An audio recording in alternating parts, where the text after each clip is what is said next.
Hey up.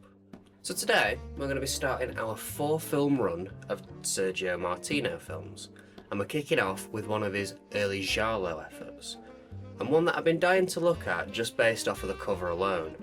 We're going to be looking at All the Colours of the Dark, also known as Day of the Maniac and They're Coming to Get You. This is a 1972 Italian Giallo film, directed by Martino, as you can imagine, and also starring Edwidge Fenwick. Now, let's see if this film can live up to this amazing artwork.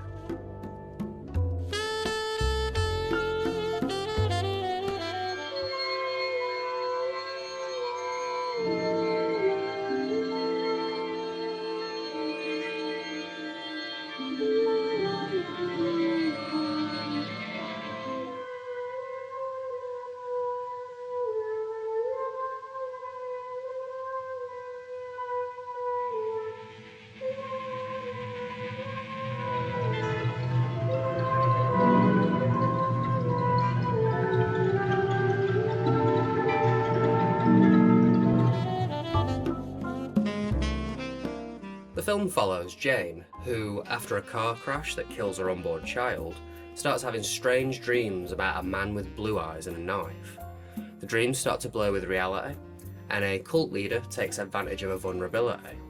Are all these things in Jane's head, or is there a reasonable explanation for everything? This film really starts with a bang, throwing bizarre visuals at you right out of the gate.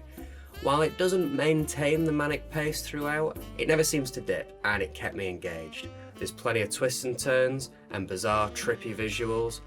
The only issue really is that last twist and motive kind of comes out of nowhere.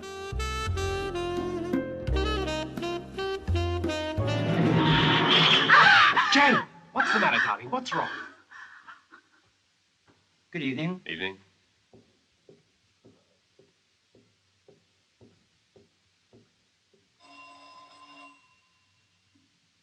Hello. Oh, darling, I'm sorry I'm not ready yet because I've got to take a shower.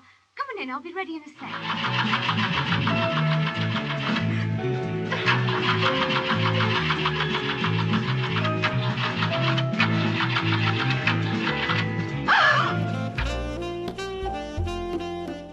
The dubbing in this was actually pretty good. There's the odd funny line here and there, but for the most part it fit really well.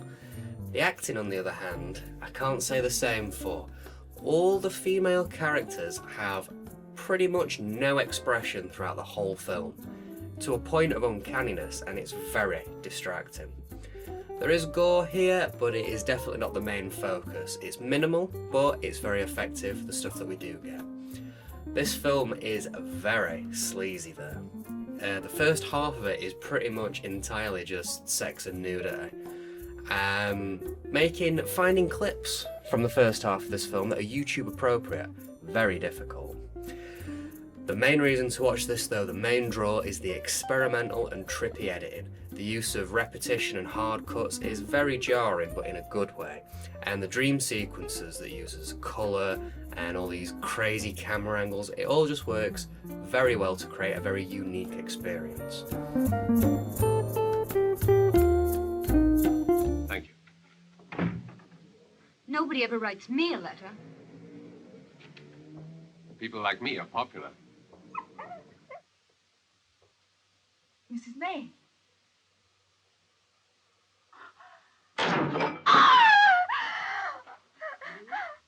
And this time you're not just trying to get help to become a bloody traveling salesman. You must be the most unforgiving bitch in the world. So I did what I always do with these. I put the disc in and I hit play and watch whichever version it recommends, unless I'm seeking out the extended cuts. And once again, we had the English dub, which is fine. It's pretty good.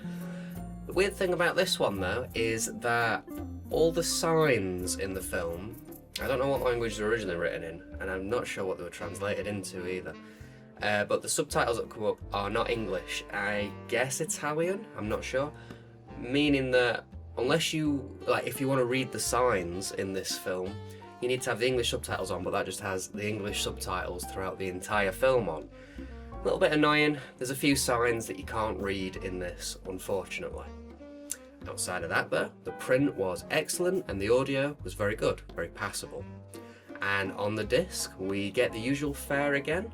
We get an interview with Martino, we get audio commentary, we get the trailer reel thing, and we get one other thing as well. Hello? Miss Jane Harrison? Yes? Who's speaking? Francis Clay here. I'm a solicitor. I have to see you. Me office. You want to see me? Yes. I'd prefer you to come alone. What about tomorrow at 3:30? All right, we'll see later. Did you enjoy your lunch with Gran? Yes, Auntie. We ate at Lyons, At the corner house? the one in Piccadilly. We have a little bonus this episode. We have a short film on this disc called Doors, directed by Michel De Angelis in 2012. The short follows a girl who gets trapped behind a door, and it's sort of in this cupboard-like room, but it also might be like a porch. I'm not entirely sure what this room is. She gets trapped in there, and she tries frantically to escape. That's your plot. So I'm now going to do a little review of this short. It's appalling. It is appalling. The editing has no rhythm. The sound is awful. The sound is terrible. There's a constant hiss in the background, but it changes when the shots change, and the dialogue clips constantly. There is just a washed out colour throughout the entire thing, and the story has a bullshit twist ending that is just not satisfying. There is nothing redeemable about this short, in my opinion. The weirdest thing though is, why the hell is this on this disc? As far as I can tell, it has nothing to do with Sergio Martino or All the Colours of the Dark. So why is it here? It's crap. If anybody knows why it's included on this disc, please let me know, because it is baffling. Don't waste your time with the short film if you get this disc.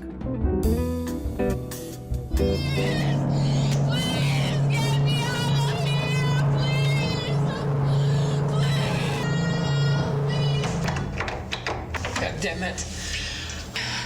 Okay, don't panic. This is ridiculous. Okay. We should go to the other place. Nice motel from last week.